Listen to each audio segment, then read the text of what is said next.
And we'll go on to his counterpart, Aposto. Is again a male spirit in the kingdom of the water element, rules over all brooks and rivers, small and large.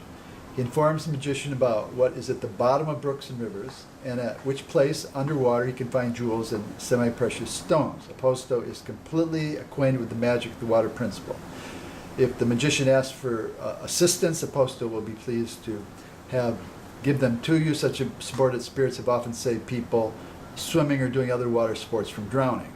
Beside this, the magician may learn from these spirits where to find the bodies of drowned people. So he has a protective, intervening thing regarding if you're in water, and he's related to life and being alive. He wants to protect people. If someone's lost, he can help recover the body.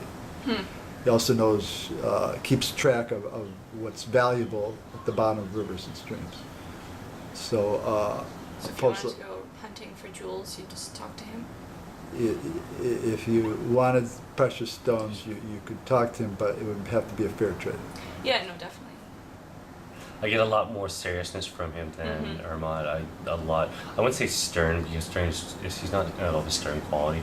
He's just a lot more serious, especially when it comes to tasks of like protection and of guarding over the people definitely. that he's with. And he still has that flow-like quality to him, but he's very, very task-oriented as well. Yeah. I look at him and I feel what he's about.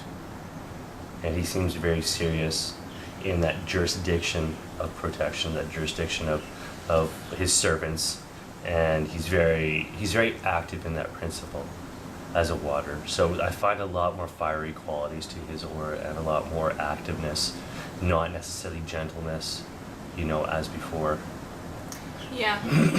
Whereas Merman was fiery about getting stuff done, he's fiery in like his diligence to make sure that everybody is protected to the best of his ability.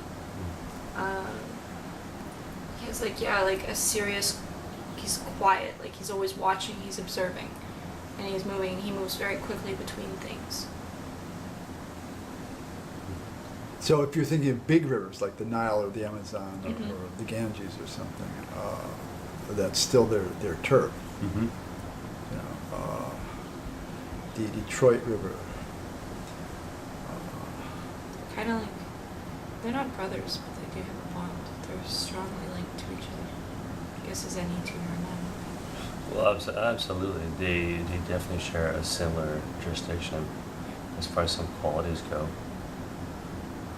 So it's interesting to run into this yang side of the water element. Yes. But it's in a way rivers are so specific in terms of their banks and their movement and what part they play in a valley or a continent or a landmass. A lot like the Colorado River, which is one girl is like maybe she has a merman counterpart. She's like the Colorado River. But in a way that river seems so feminine to me because it's accomplishing so much just by being there. It cuts this huge gorge. It's doing it without effort, over millions of years.